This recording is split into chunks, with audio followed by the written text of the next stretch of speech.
Can we get this ladder?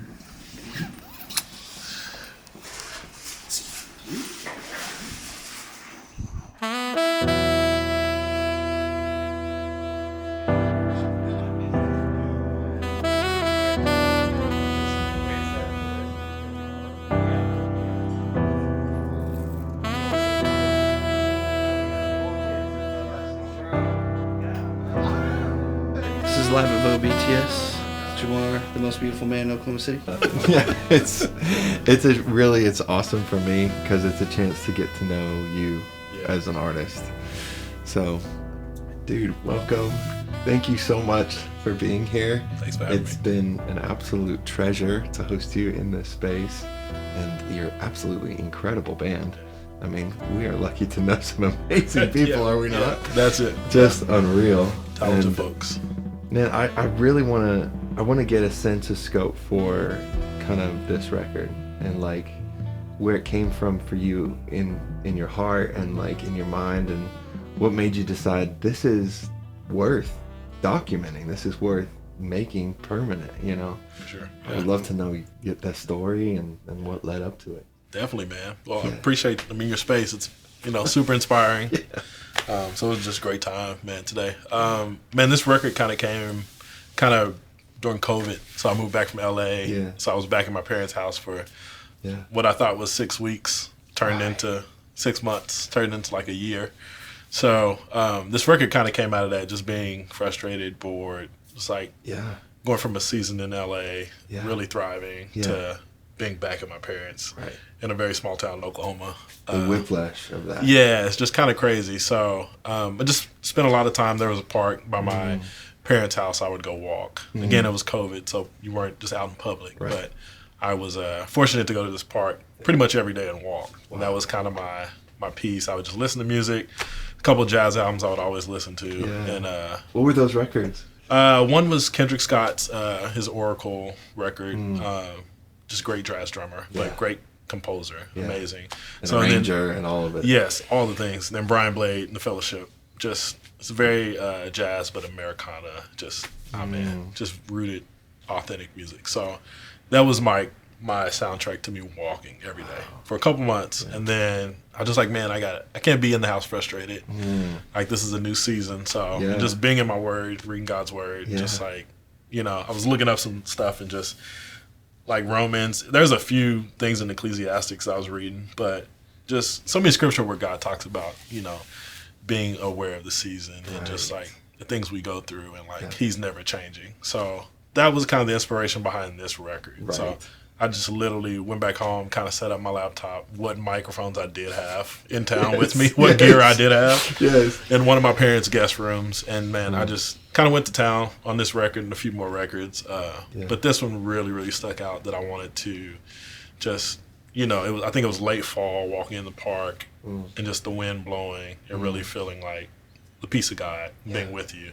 So I think people will kind of hear it in the composition where it kind of starts off with I think originally I had a Native American flute on it, but we had sax today.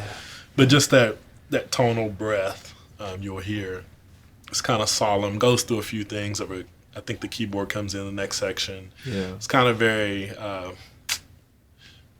introspective, I guess. And then it kind of comes back with a motif. And then toward the end, it kind of brightens up to like worship. So I feel like you go through a few seasons in the composition. And then at the end, it's like a very hopeful, grace-filled thing that no matter what it looks like, God is with us. So sorry, long answer. Dude, it's incredible. I'm so thankful to hear. I mean, it feels that way. It feels like the way it's constructed has the composer's heart in it and through it. You've paid attention to what these things feel like. And you have this unique challenge to present the narrative without the lyric. For sure, but there's something to me, I think, that happens that's so profound when there isn't a lyric to put a box on it, which is purely feeling, purely emotional, and for you to tap into a sense of tension there at the top. That's how, at least how it struck me. Sure, There's a tension in it, and that as you listen to the record evolve, that I feel that tension and release. I feel like the record feels that way. Like it feels like your composer's ear is crafting every piece of this. You're so in tune with how these things feel, how these instruments feel, these choices harmonically and texturally. And I feel a tension at the top. Yeah, I love that you feel that, yeah. I feel this kind of longing, I guess. It just feels like there's something that is missing and longed for and hoped for, maybe, you know. How do you go about being in tune with yourself enough first, right, to capture that, but then putting that into the record? How do you go about that? Man, I think it's a lot of this time is like my alone time with God. So a lot of it's my like one-on-one devotional time. Yeah. So most of the time I don't sit down and like try to write a song. Yeah. I'm just kind of sitting down playing and praying. Most of the times on my bass, sometimes on the piano. And sometimes just if something comes out, man, and I just kind of sit in the vamp and it just feels like everything's still and peaceful. And so it's usually how it comes out. And then it just gradually, as my prayer or meditation time goes, it evolves into other parts. And I go back and listen, I'm like, oh, let me put some intention behind that and work these transitions. But that's usually how it comes out. It's not too many times where I'm like, I want to write like a moody, you know. Yeah. It's just kind of whatever, you know, God's kind of speaking to me. So well, tell me about how that then translates to players and what it's like for you. Yeah. These guys are picking up this music and then bringing a breath of their own to it. Yeah.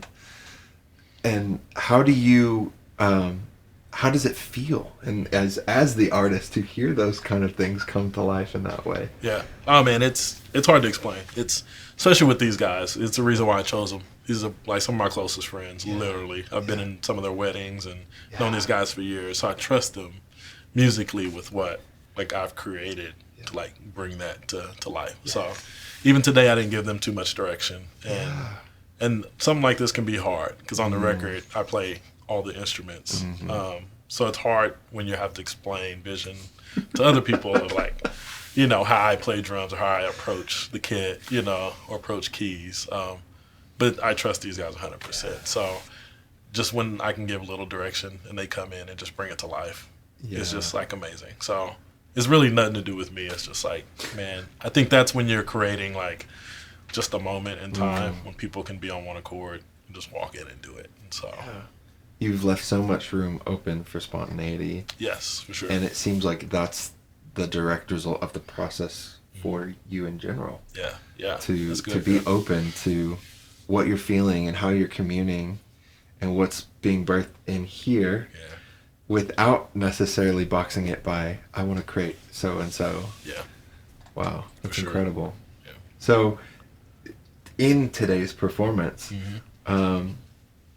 did any of this take on a new emotional light at all for you in today, and how it like came about, and these new voicings and these new players? Man, that's a great question. I don't know. It was definitely more of a, I think when you go through a journey and you work really hard for something, and now you get to the end and you kind of see the light, and you know, you had faith for this thing for so long, and you know, God can always do immeasurably more than we can ask. So I think that's what today felt like. It was like, oh man, nowhere in my mind was this as an end product. This was just trying to be obedient to the gifting God's given me and being intentional, putting something out, you know, in spite of my insecurities. And then he's just increased this tenfold. And hopefully it's inspired you guys and all the team here, your wonderful team, and then the people that played today. Hopefully it was like a breath of fresh air. It wasn't just like a session, you know what I mean?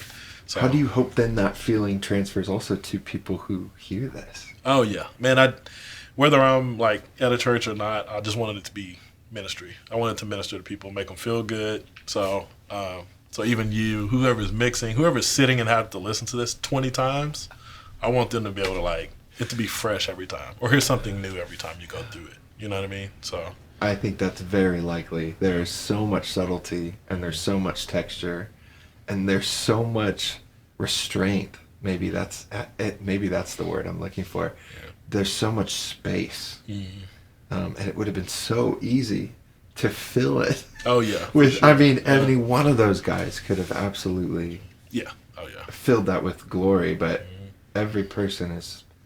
You can tell they're just listening. Yeah. They're waiting. Yeah. Yep. That's great guys. I mean, just you have to be selfless, and the humility has to come through. Big ears. You have to listen, and like you said, there's so much space, so there's room for people for their voice to be out there. But man, I didn't even really have to tell these guys. We were just like, everyone was just kind of like listening to each other and just kind of getting in where they could. And I think that's probably something for people to know is there isn't that. There's nobody saying don't. Yeah. That's a natural response to the moment. Yeah, for sure. The fact that they feel that what is good and what is appropriate and what is timely to play there is nothing maybe. Exactly. Or just just the tiniest. Yep. Yeah. Wow. Yep. Miles Davis would always say it's not what you play, it's the notes you don't play. Yes. So 100%. leaving that space is just it. So that's incredible. Yeah. Well, last thing I'm kind of curious about is there anything on the musical journey now for you that you can see starting to come into fruition? Is there anything you're working towards, or is there anything you can see down the road that you're like, I want to chase that? Man, I think just creating more. I think the last year and a half, 2 years, haven't done much creating. Yeah. Been just kind of working a lot. So I think this year is definitely, it's on my goal, smart goal, is to just be more intentional with more shows too. I did a couple shows here in Oklahoma, traveling back from LA. Yes. And people were like, when are you going to do another show? Yes. So I definitely plan to try to get another one this year. Yeah. Something where it's kind of an immersive atmosphere, where we're kind of in around, people are in us, It's not a performance, but it's an experience. So absolutely working toward that. I've definitely got some great ideas already kind of pinned down, and just need to, flesh them out and get them going. So absolutely. Yeah. And we're so excited. Yeah, man. Well, in your own words, how would you describe what makes a live moment an experience versus a performance? What is that like for you? Man, I think you got to have the right team, number one, who have the right hearts, because I think that matters. So I've just been around a lot of amazing musicians here. We have a lot here in Oklahoma. We have a lot. There's a lot in LA, of course. But man, it's something about being around your best friends and just getting to create music with them. But they just happen to be really great musicians, and it works out. And they have great hearts. I know their families. I know the type of husbands and fathers they are, and it just it makes a difference. Those people you can go into a musical experience with. And so if it's right there, I think everyone else will feel it. So it's in the room. So that's just how I love to approach it. So what are the musical experiences that have shaped you, that have made you this current version of yourself? Yeah, man, that's a great question. James, I would honestly say, just growing up in the church, just being connected to music. I started playing drums when I was 9 or 10, and just playing old Southern gospel quartet. So I've always been in like a supportive role. I started learning bass in college. And so when I shifted to this, as far as being an artist, I guess, Derek Hodge was my number one. Wow. He is a Blue Note artist, plays with Robert Glass for a lot of people, plays bass for him. But I saw him at the Blue Note in New York, probably about 4 or 5 years ago. And to see it in New York of all places. Yes, yeah. At an amazing, legendary venue. And I got out of that show, and he's a bass player. It's the first time I saw like a bass player be the guy and like play the music. Not just play a lot of notes, but like his compositions were just like, it was a total experience in the room. It felt like worship. Like it was crazy in this club, in this jazz club in New York. Yeah. So I called my friend immediately the next day, and I was like, hey bro, when I get back to Oklahoma, I'm going to put a show together. Yes. And he had been begging me for a while. I just been putting it off. So he is, I will say Derek Hodges, he's still my number one probably influence as far as composers and bass players. Just his whole heart, his background. Yeah.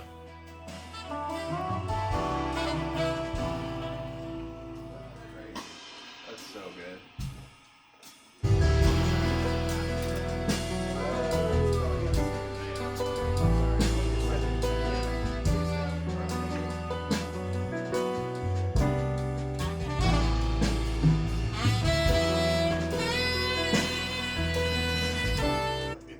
It's freaking good raw off the board, bro. I think hope radiates throughout the music, and faith. I think at a time like this, like we have to be just hopeful and trust in God. I mean, seasons are always going to come up and down, so I think that's something we have to hold on to. You have to have something to hold on to, and so something authentic, something real. We all come from different backgrounds, but you know, this band today can come together and create an experience on one accord. And so I think music, art has always like just been that catalyst for a lot of things. So it's such a unifying it thing. is. Like even today, to see some of the greatest people I know be unified even for a moment is a hopeful thing in of itself. It's like, you know, this is still here. This still exists. This can still do this. Yep. It can still bring people together. Yeah. It's a healing art form. It is. So. Thanks for participating in it and thank adding you. to it. Yeah. Thank you for having us. So, thanks, Jemar. Just amazing. So your place created this whole thing. So thank you. Absolutely. It's such a joy. Yeah. Appreciate you.